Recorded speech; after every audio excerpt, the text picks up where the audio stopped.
j'ai décidé de vous préparer une série d'articles sur l'essence du blogging. Comment devenir blogueur? Qu'est-ce que ça prend pour devenir blogueur? Alors, je vous ai écrit une série d'articles qui est, entre autres, sur quel sujet bloguer, parce que c'est important de bloguer sur un sujet que les gens recherchent. Si vous, par exemple, vous bloguez sur la chasse aux papillons, c'est super intéressant la chasse aux papillons. Je suis sûr que les gens qui pratiquent cette discipline adorent et veulent le partager. Mais est-ce que votre blog sur les papillons va devenir un succès? Est-ce qu'il y a assez de gens en francophonie qui partagent cette passion? Ça dépend encore de vos objectifs. Est-ce que vous souhaitez en vivre ou vous avez simplement envie de partager une passion avec des gens? Ça se peut très bien que vous n'ayez aucune envie commerciale, seulement de partager une passion, ce qui est super aussi. Mais il faut se poser la question quand même sur quel sujet choisir et les impacts à moyen et long terme, et surtout long terme, de votre choix de sujet de blog. Ensuite, peut-on gagner sa vie avec son blog? Il faut faire la distinction entre deux choses. Ce n'est pas votre blog qui va vous faire gagner votre vie.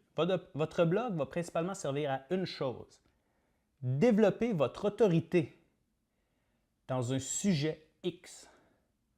Votre blog va servir uniquement à capter du trafic vers vous et ce sera à vous par la suite, dans un autre temps, de convertir ça en entreprise. Mais ça, on va le voir un petit peu plus dans cet article sur « Peut-on vivre de son blog ?» Par la suite, où trouver des idées d'articles. Parce que, après tout, si vous vous lancez dans le blogging, vous devenez d'une certaine façon un rédacteur, comme un journaliste qui va à la recherche de sujets et qui doit partager et écrire de façon régulière à son auditoire. Donc, où allez-vous trouver toutes ces idées? Nous verrons ça ensemble dans l'article « Où trouver des sujets d'articles ».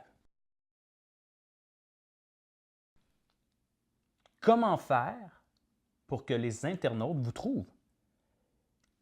Qu'est-ce qui fait que le fait de publier un article sur votre blog va attirer des lecteurs? Il y a plein de façons.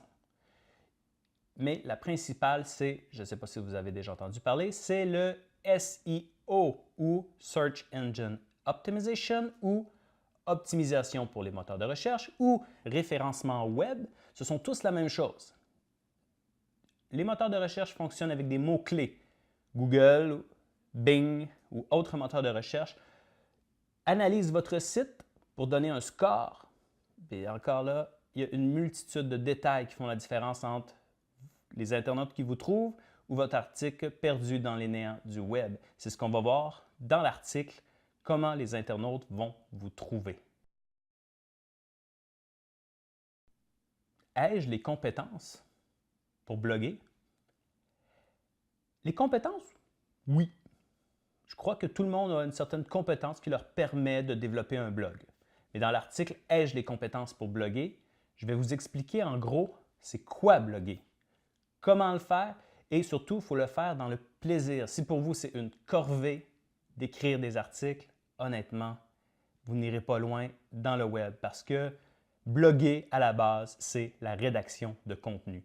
Que ce soit en vidéo ou à l'écrit, c'est la base. Donc, on va voir ensemble si vous avez les compétences pour bloguer. Lisez les articles qui vous intéressent et s'il y a des questions ou des sujets qui ne sont pas abordés que vous aimeriez que j'aborde dans un prochain article ou que je rajoute à cette série d'articles, écrivez-le moi dans les commentaires. Les commentaires, je les lis tous. Je verrai à ce moment-là s'il y a assez de demandes pour écrire un article ou de toute façon, une autre façon de trouver des idées d'articles, c'est dans les commentaires des internautes. Donc, je vous invite à partager soit vos points de vue sur chacun des articles, si vous avez des points de vue différents, si vous pensez qu'il y a des éléments que je n'ai pas dit que je devrais dire, ça se peut très bien que j'en ai oublié. Chaque article est un peu le fruit de mon inspiration à moi, donc si vous avez des trucs, rajoutez-le. Ça va me faire plaisir de modifier l'article ou simplement d'échanger avec vous sur des points de vue qui peuvent être différents. Puis de toute façon, j'adore échanger des points de vue avec les gens parce que mon point de vue n'est pas soudé. Je ne détiens pas la vérité absolue sur le web ou le marketing ou quoi que ce soit. Parfois, je peux oublier des trucs. Parfois, il me manque des trucs. Ça se peut aussi. Mais partagez, dites-moi ce que vous en pensez et on se revoit dans une prochaine vidéo et dans une prochaine série d'articles. Sur ce, à bientôt.